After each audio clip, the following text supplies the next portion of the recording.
Good morning, everyone. So let's start the second module of the chapter number 4, how the trader becomes the ruler. So already we have seen by using the subsidiary alliance treaty with the Mysore and then the Nizam of the Hyderabad, then the Maratha chieftains, British has already established its supremacy over the many kingdoms in India. Now they started to prepare themselves toward the northern part of the India, okay, to establish their supremacy, their power to the northern part of the India.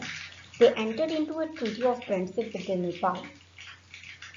Okay, they have done this alliance with the Nepal, but due to the threat in the northern part of the India, that is in Punjab, present days Punjab, Haryana, Himachal Pradesh, Afghanistan, and today's part of the Punjab. So there the rulers were slightly powerful, so they have sensed some threat over there. So what they did, they took the help of the most powerful ruler in that region, and that was the king of the Punjab, Maharaja Ranjit Singh. Yes, they occupied the Sindh also by defeating the Afghan with the help of the Sikh king Maharaja Ranjit Singh. First they have done the friendship with the Maharaja Ranjit Singh with the help of the Maharaja Ranjit Singh, as he was very powerful in that region. So with the help of the Maharaja Ranjit Singh, they have first defeated the Afghan. They also wanted to capture the Sikh kingdom. वो महाराजा रंजीत सिंह किसके king थे? He was a king of the Sikh community, okay, and he used to rule the Punjab, Haryana, Himachal Pradesh, and the Punjab in the today's present Kashmir also. So he used to rule a very wide range at that time. So with the help of this, Britishers first defeated Afghan rulers in the Afghan. Then they also wanted to overtook the kingdom of the Maharaja Ranjit Singh, but they couldn't do this till Maharaja Ranjit Singh was alive. Ranjit Singh was a strong ruler of that time. He had set up a strong army with the help of an European officers for the protection of his state. See, Maharaja Ranjit Singh was a strong ruler and he was also clever. Okay, he kept the European officers for their protection, but he never allowed the British authority who used to interfere in the administration. Okay, he never allowed the British officers to interfere in the administration of the kingdom. So till he was alive, British could not overtook the Sikh Empire. He attained victories over many nearby states. After his death, Punjab suffered anarchy. So when he he died, he don't have any heirs. Okay, इनका कोई वारिसदार नहीं था. So the Punjab, the kingdom of the Punjab, was without any king. So taking the advantage of this, the Governor General Sir Henry Heading came to India and brought the Sikh rule completely under the British rule with the policy of the interference and the annexation. Now we will see this another policy which is called the annexation policy. Okay, so they overtook the Sikh Empire after the death of Ranjit Singh because there were no heirs. So they overtook with the policy of the annexation. Okay, and this part of the Punjab also came under the direct British rule.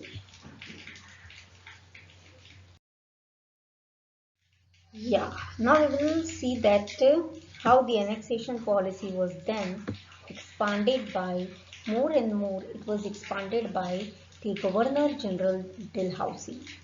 The aim of the Wellesley's policy of expansion was to enslave the native kingdoms without using much of the British resource. Expansion जो subsidiary alliance policy के पीछे का objective क्या था कि यहाँ के king से बिना ज़्यादा लड़े, बिना ब्रिटिश रिसोर्स को ज़्यादा यूज़ किए किंगडम्स को डायरेक्ट ब्रिटिश रूल के अंदर ले आया जाए. The state that accepted the subsidiary considered the British as their friend. जो भी सब्सिडरी अलायंस में जिन लोगों ने अग्रीमेंट में साइन किया था, उसको माना था, वो लोग क्या सोच रहे थे कि British was their friends. The British East India Company उनके फ्रेंड थे. But eventually, in the absence of internal and external threat, kings became irresponsible and their administration started deteriorating. Okay? तो या तो इंटरनल थ्रेट की वजह से, मतलब उनके राज्य के अंदर ही वो मंत्रियों को ब्राइब कर लेते थे, उसके कमांडर इन चीफ को ब्राइब कर लेते थे, या कभी कभी कोई एक्सटर्नल फोर्सेस के थ्रेट के कारण भी slowly these kingdoms started coming under the British East India Company. Burma, now the Myanmar and the regions of the Punjab were also annexed. Okay, if the king died without a son, his state was annexed. अब annexation policy actually थी क्या? Annexation policy के हिसाब से if king don't have any direct heir, means अगर किंग का कोई अपना बेटा या बेटी नहीं है, then that kingdom will go to the British East India Company. This was the annexation policy. In this way, और इस पॉलिसी के हिसाब से Satara, Jhansi, Nagpur etcetera became the victim of the policy of annexation. Dalhousie aimed at helping the British trader to make huge profits from the trade of tea, coffee and cotton by capturing the areas that produce these commodities on the large scale. अब किस state को अपने अंदर लेना है, ये British को पता था. किस किंगडम को अपने अंदर लेना है, वो उस रीजन को अपने अंदर डायरेक्टली लेने की कोशिश ज़्यादा करते थे जहाँ पे टी, कॉफ़ी एंड कॉटन का प्रोडक्शन ज़्यादा होता था. एग्रीकल्चरल प्रोडक्शन इन चीज़ों की ज़्यादा होती थी, because they want to sell this in the market as they were more in the demand. They want to sell this items and make a huge profit out of it. To merge the British rule in India and to run the administration smoothly, many changes were introduced by the Dalhousie in India. British यहाँ पे powerful ruler बन के तो उभरा, लेकिन उस इतने बड़े एडमिनिस्ट्रेशन को स्मूथली चलाने के लिए डलहौसी ने बहुत सारे न्यू चेंजेस को इंट्रोड्यूस किया था. And what were that changes? During his time, the first railway was introduced between Mumbai to Thane. Goods को एक जगह से दूसरे जगह ले जाने के लिए first railway line, because Mumbai is a port. Okay, so Mumbai से थाने ले जाने के लिए या थाने से मुंबई लाने के लिए first railway line was started during the time of Dalhousie. Then there was a modern postal system was introduced. Wireless system between India and England too was introduced during this tenure, so that communication can be done more faster. He passed the law to ban the child marriage and advocate the widow remarriage. Okay, he also with the help of the Raja Ram Mohan Roy and the other reformers, he banned the child marriage and also advocated, means advised the reformers to make the people aware about the widow remarriage. English education was spread during his time. The new education policy introduced by British East India Company was actually drafted during the time of the Dalhousie, and then it was implemented by the Lord Governor General Macaulay.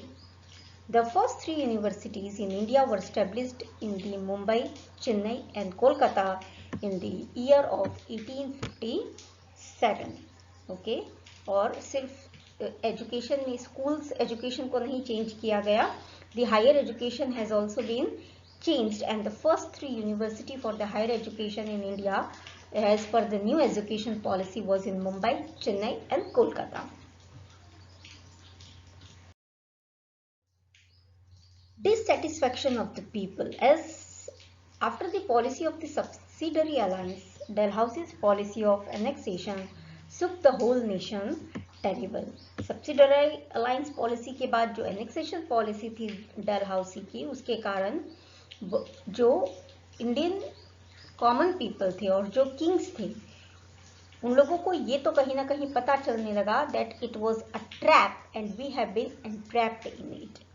Okay, and this shook the overall subcontinent of the India. At this time the people were suppressed under the arrogant rule of the British. और अगर कोई आवाज उठाता तो उन आवाज को British East India company है वो बहुत ही एरोगेंटली तरीके से उसको सप्रेस कर देती थी, दबा देती थी. In addition to that, the reform made by the Dalhousie added fuel to the fire. और डलहाउसी ने जो भी चेंजेस लाने की कोशिश की, window remarriage, to abolish the child marriage, new education policy, this has added the fuel to the fire. Different people reacted differently to the railways. अलग अलग लोग रेलवेज के लिए अलग अलग तरीके से रिएक्ट किए. Facilities of the post and telegraph and the western education, so people doesn't take it as a benefit of them. Okay, orthodox people felt that the British wanted to destroy their culture. So people also felt कि window remarriage करना, child marriage को हटाना, education policy में change करना is actually meant to destroy their culture. The reform done by the British were basically for running the administration smoothly. लेकिन British ने ये सारे रिफॉर्म्स क्यों किए थे? They don't want to destroy, they don't have any problem with what the common people is thinking or what they are doing. They have done all the things only to make their administration run peacefully and smoothly. Okay, so they can take out their economic interest out of this. The dissatisfaction of the people resulted in the freedom movement of the 1857, which we will see ahead. ये जो people में dissatisfaction होना start हुआ British की policy को लेके, इसने पहली बार जो इंडियन सबकॉन्टिनेंट में इतने सारे किंगडम्स थे उनमें से कुछ लोगों को साथ आने पे मजबूर किया. Okay, and this is how the first freedom movement, first revolt broke against the British East India Company in 1857, and that is popularly known as the First Freedom Movement 1857, which we will see in the later chapter. Okay, goodbye.